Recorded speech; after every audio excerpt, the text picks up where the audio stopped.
Hello hall నమస్తే, welcome to my channel. ఈరోజు mutton కన్నా టేస్టీగా ఉండే meal maker egg curry, soybean egg curry ఎలా చేయాలో చూద్దాం. వచ్చేసేయండి.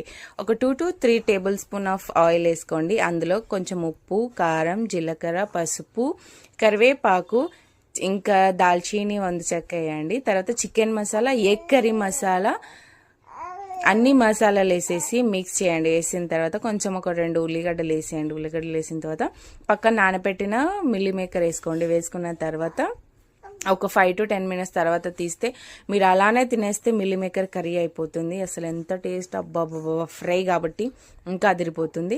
సో నేనేం చేశానంటే అడిషనల్గా అందులో కొంచెం కొత్తిమీర, ఇంకొక 5 గుడ్లు వేసుకున్నాను అనమాట, వెరైటీగా ఉంటుందని. సో అది కూడా టేస్ట్ అదిరిపోయింది. ఇలా తిన్నా కూడా మీరు ఫ్రైకి అసలు చాలా బాగుంటుంది చపాతీకి. బట్ నాకు కొంచెం లిక్విడ్ కావాలి కాబట్టి నేను కొంచెం వాటర్ వేసుకున్నాను, 2 గ్లాస్ వాటర్ వేసుకున్నాను, చిన్న చిన్నవి. సో మీకు కూడా అసలు ట్రై చేయండి.